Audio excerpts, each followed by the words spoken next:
Hello, and welcome to Skyrim Lore, to sleep to. Today's reading, Battle of Sancre Tor. In Second Era, 852, allied Nord and Breton forces crossed the borders into Cyrodiil and occupied the major passes and settlements in the Jarl Mountains, making their headquarters for the winter at Sancre Tor. The Nord-Breton allies dared King Cuchulainn's new general Talos to assault them in their mountain fastness. When they learned that General Talos had mustered an army in the dead of winter and was marching to assault Sancre Tor, they were elated. Sancre Tor was impregnable, its citadel on high cliffs overlooking the lower city, nestled in a high mountain basin with steep, unscalable cliffs in their rear. The Cyrodiilic army was small, poorly trained and outfitted, short on rations and underprepared for winter campaigning. As their ragged units assembled in the lowlands beneath the citadel, the Nord-Breton allies confidently assumed their enemy had delivered himself into their trap. The citadel was not only protected by an unscalable cliff in front and unscalable heights in their rear, but the entrance to the citadel was magically concealed under the appearance of a large mountain lake in the basin beneath the heights.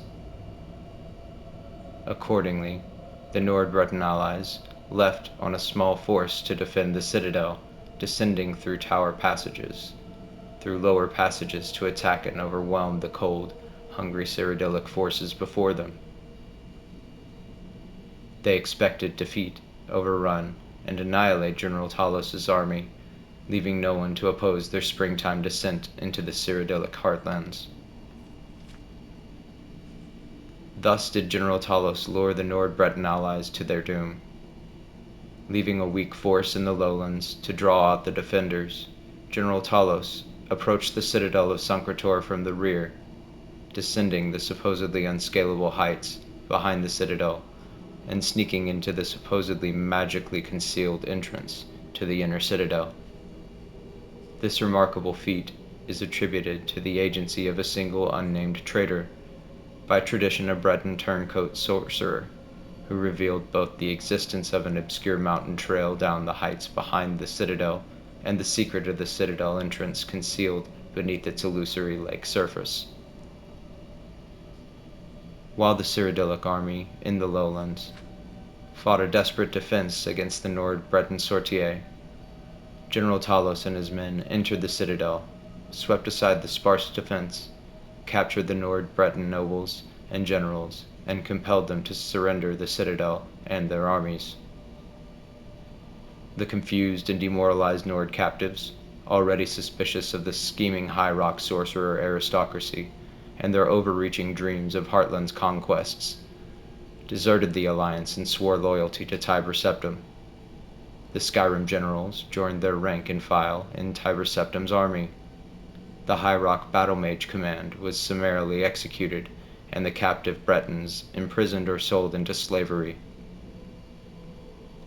Thus was the concerted allied invasion of Cyrodiil foiled, and General Talos' army swelled by the hardened Nord veteran troops that played so crucial a role in General Talos' succeeding campaigns, which consolidated the Colovian and Nibenian into the core of the Cyrodiilic Empire, and which resulting in the crowning of General Talos as Emperor Tiber Septim.